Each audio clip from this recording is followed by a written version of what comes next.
everybody, Mr. I'm Tired here, back at it again with another video. We're not playing Dying Light this time around. I'm taking a bit of a short break from that as I'm a little bit burnt out. Instead I have decided I want to play What Remains of Edith Finch, because this game is honestly both beautiful and just really fucking saddening. The story is pretty good. I'd recommend it to really anybody who plays any sort of story type, like progress games like that, I guess. But it is really, really good. So I recommend it to just about anyone. With that being said though, let's get started.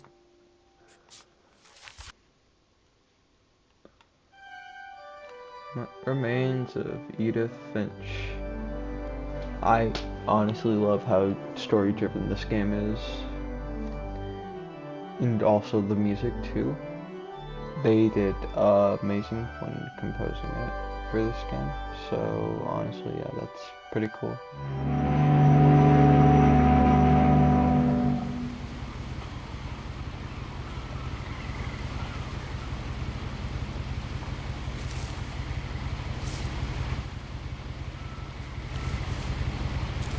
A lot of this isn't going to make sense to you, and I'm sorry about that. I'm just going to start at the beginning, with the house. Okay, actually, let's maybe turn this up a bit.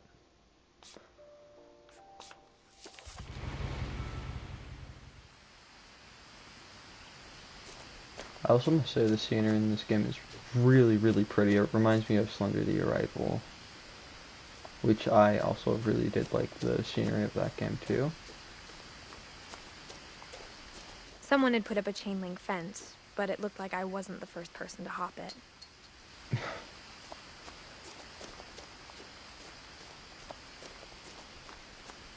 But yeah, this game, I literally bought it today. I beat it. I lived here until I was 11, but I wasn't allowed inside half the rooms.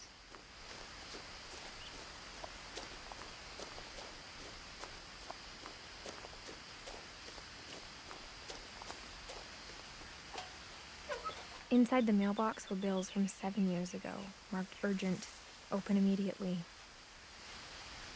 It's a lot of bills. Fortunately, we ain't paying them. Anyways. I hadn't been back since my brother Lewis's funeral.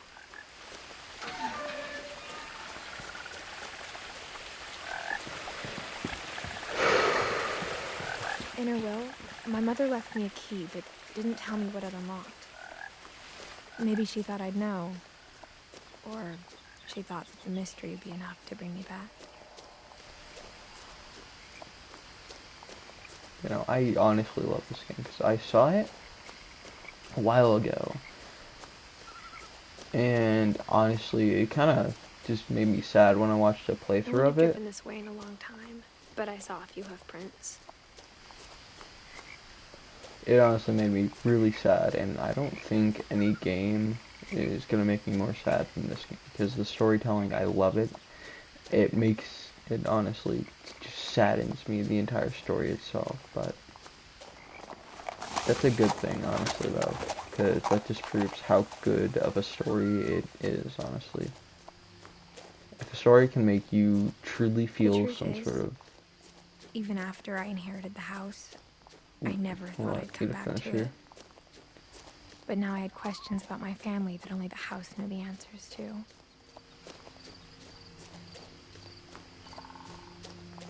But as I was saying, if a story The house was exactly like I remembered it, Edith. the way I'd been dreaming about it. If a story can make you feel some type of intense emotion, it just honestly kind of goes to show how much of a good story it really is, honestly. Because, you know, there's, I'm sure, tons of examples out there. As a child, the house made me uncomfortable in a way I couldn't put into words. Now, as a 17-year-old, I knew exactly what those words were. I was afraid of the house.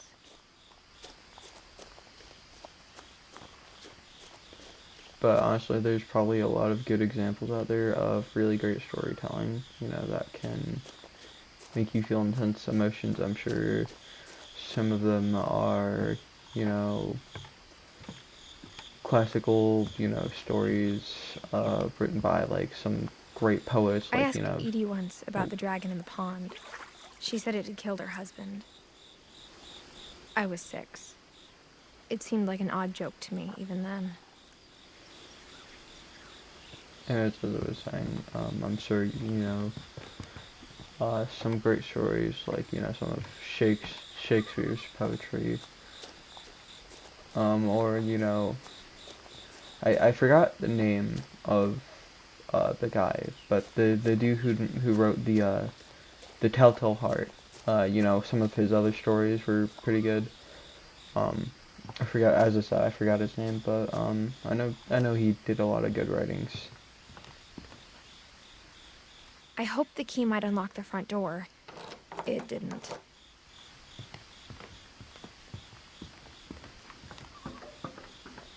I love all of the little interactions in this game, though. It honestly just kind of makes the world seem a little bit more alive. Just, you know, all the more. Crawling through the doggy door used to be a lot easier when I was 11.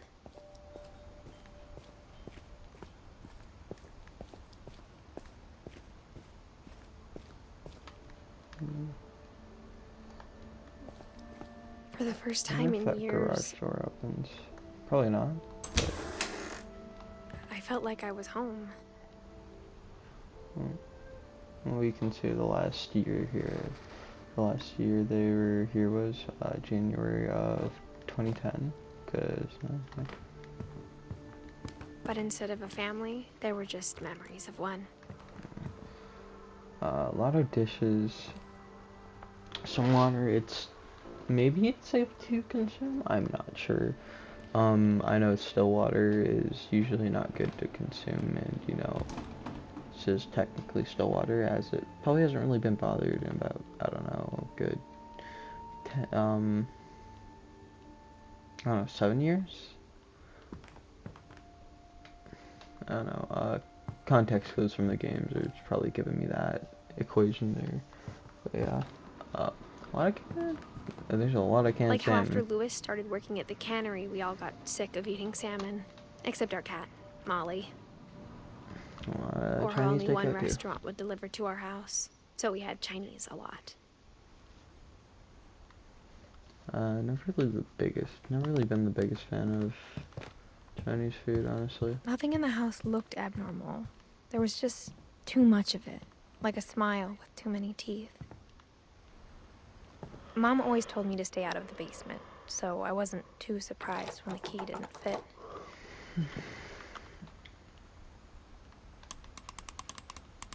Hold up. Great-Grandpa Sven built a music box for Barbara, along with the rest of the house.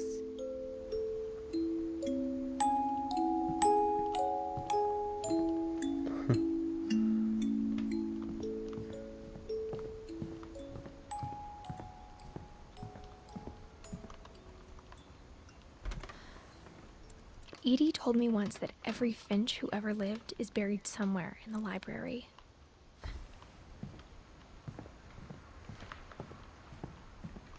Yeah, there's a bunch of peepholes and stuff around. Even the fireplace had a story. Edie told me the bricks came from the original house, after it sank. The table was still a wreck from the night we left. It was like a bomb had gone off, killing everyone but sparing the furniture. Sad game. Truly a sad game. But, you know, that's what makes it a good one.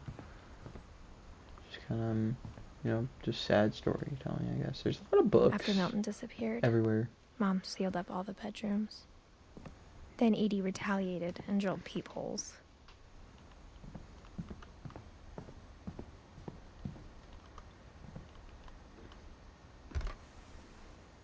Molly always seemed like a girl I could imagine being friends with, if she hadn't died in 1947. 1947.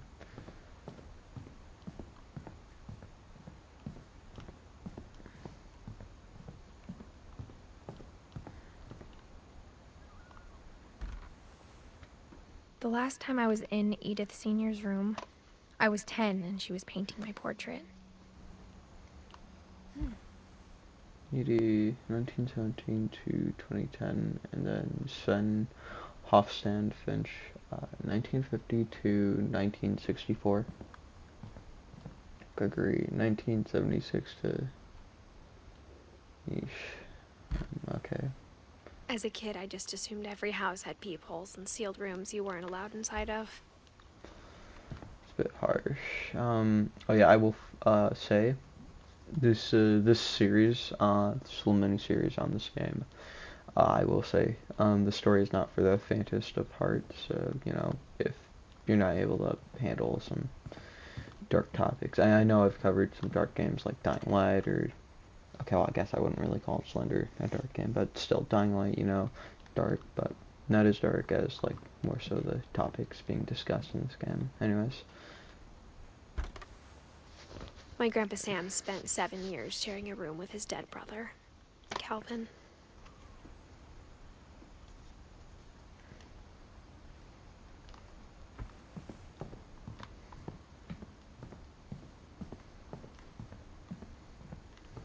Whenever people ask me about my family, the first thing they always want to know about is Barbara.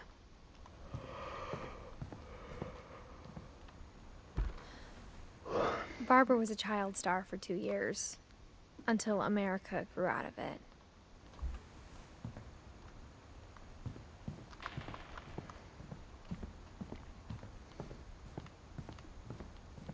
I spent a lot of time playing in Great Uncle Walter's room.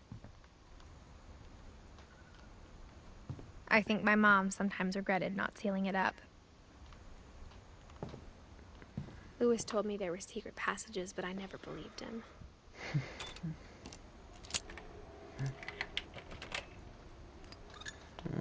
Turns out, my mom was really good at keeping secrets. Lewis is right. Now it was time to find out what my mom had been afraid of.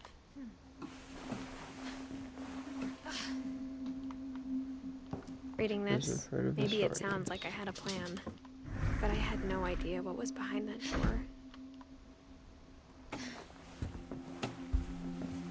Just like I had no idea where all this was gonna lead. I grew up looking at Molly's room through the peephole.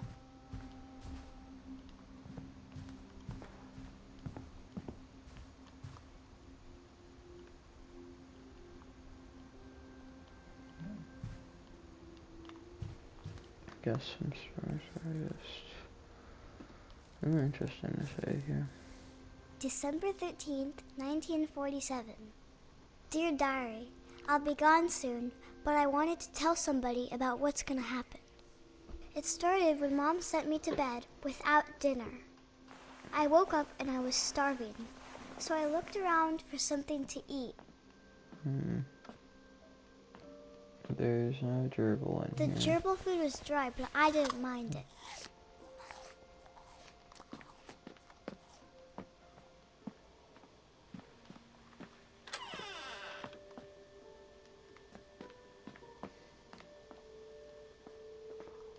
I ate a lot of things that night.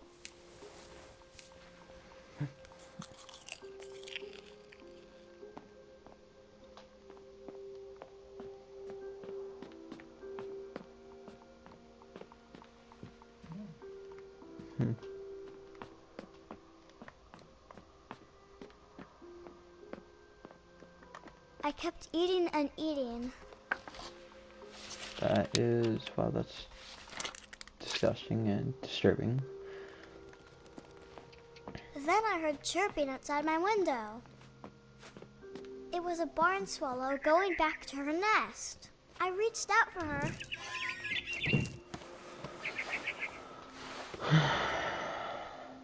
And suddenly, I was a cat.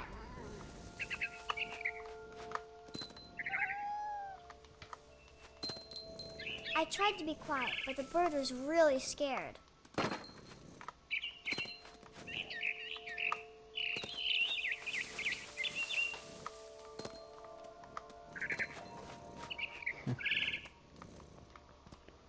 Mom and like this Dad scene. didn't even look at me. It's interesting to say the least.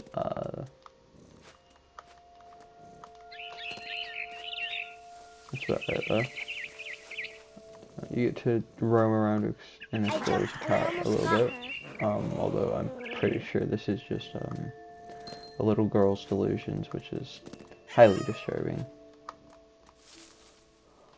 I could tell she was getting really tired. Now I was up in the big tree. I promised Dad I wouldn't climb it anymore. All I cared about was eating that mama bird. Okay, how am I gonna get to the mama bird?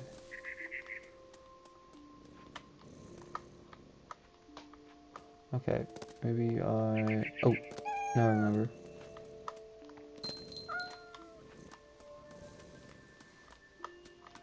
You gotta jump up here and then... Up here. I gobbled her up. And suddenly, I was an owl. First, all I Now heard we're an was owl, the wind. Then I which heard is little odd. teeth nibbling in the grass.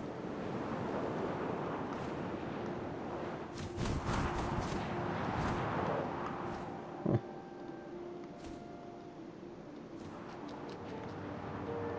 Rabbits.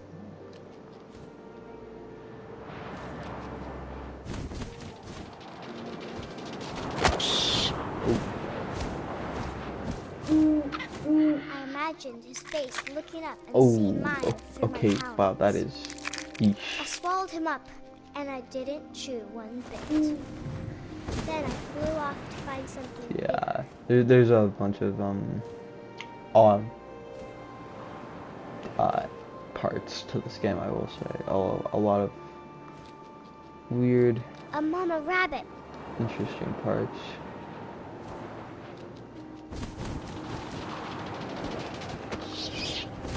But, yeah.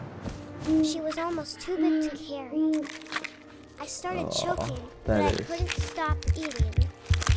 Oh. And suddenly, I was a shark. Oh.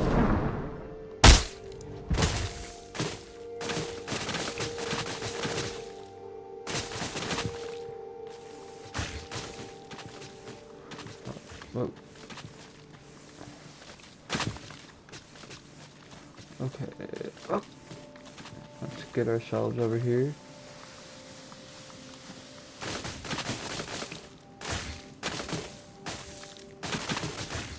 Alright, we're rolling down a hill. I rolled off a cliff and into Down the the ocean. cliff, and now we're in the ocean. Now, I was hungrier than ever.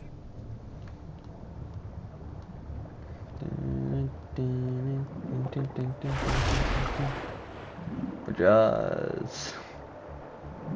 I never... confession here, I've never actually Juicy seals. watched the Jaws movies. Oh, I'll be honest.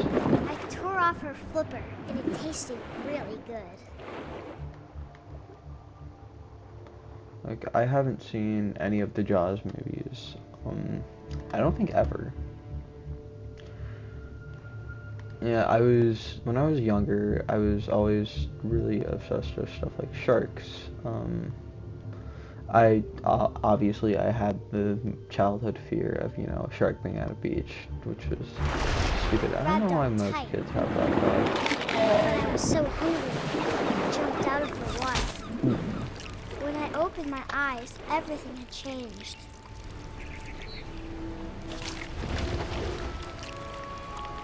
Now I was a monster, and I smelled people everywhere.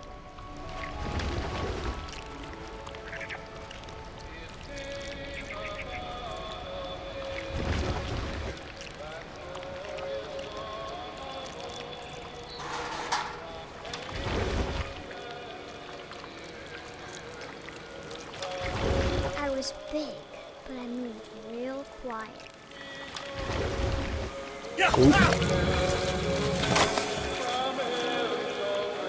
Okay, wow, that's a bit disturbing.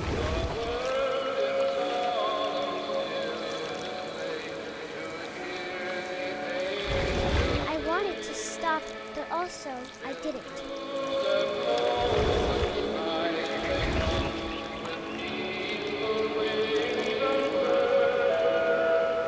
Yeah, I forgot how loud the music is sometimes in this game, which is very loud, by the way. But that's alright. Music is a key part of this game, honestly.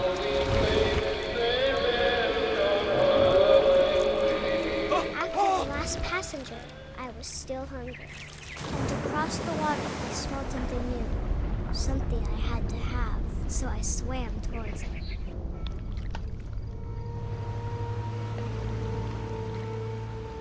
I slithered onto the sand, and the good smell went into an old pipe.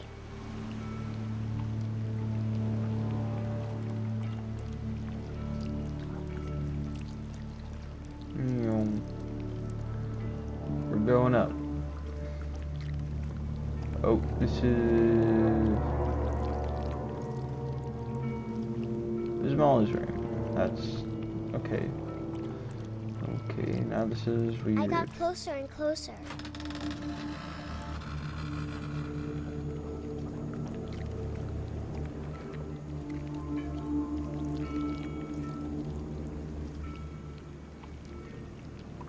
All my stomach started growling. And suddenly, I was me again. I held my breath for a long time, but I couldn't hear anything. I think it's waiting for me to fall asleep. But it's not going to wait much longer. It needs to feed, and we both know I will be delicious. I don't think I've ever been that disturbed by a little girl's dreams or nightmare. I really couldn't tell what the hell that was. Honestly, it was more like a weird fever dream than anything, I guess. I'm not sure if I believed all of that, but I'm sure Edie would have.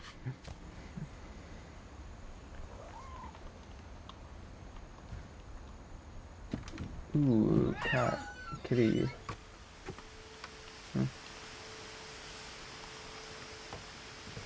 This will be obvious later, but my mom never told me any of these stories. Edie would have, but Mom didn't like bringing up the past. Though, when we adopted a stray kitten, she was the one who named it Molly.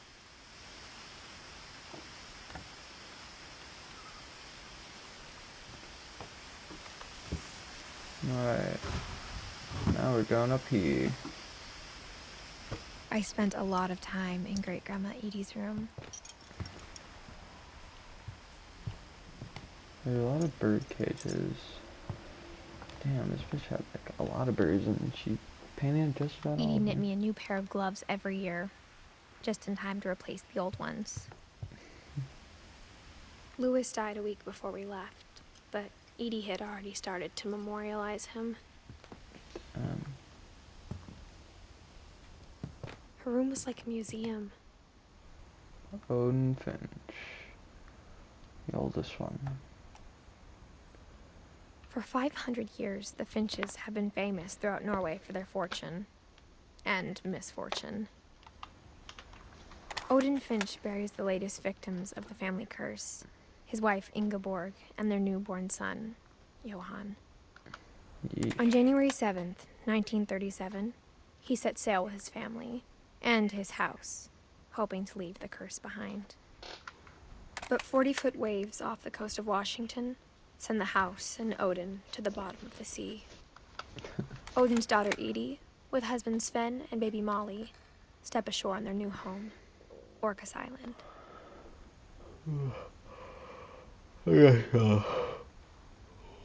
I guess the curse was not left behind. Odin Finch is the first to be buried in the new family cemetery. His daughter Edie is already dreaming of a new Finch house.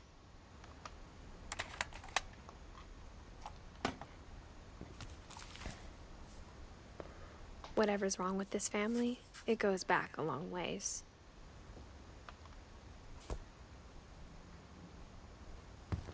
Alright.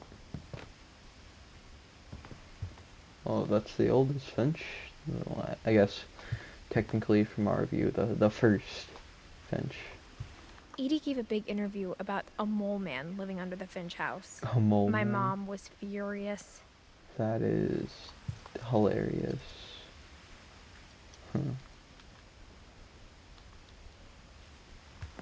A mole man. You know, there's always been a lot of tales throughout When Edie history told people Sven was about killed by mole a men. dragon, she could also have said he was building a dragon-shaped slide that collapsed.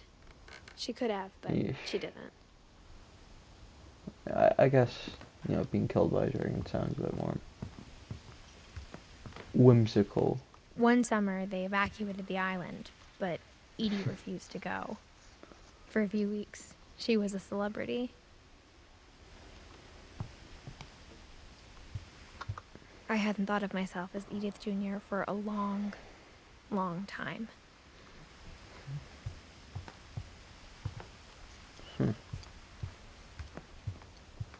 Even in her 90s, sometimes Edie seemed a lot younger than my mother. Oh god, floored bathroom. The only trace Grandpa Sam's first wife, Kay, left on the house was the pink bathroom. It was a pretty big trace. I got that right.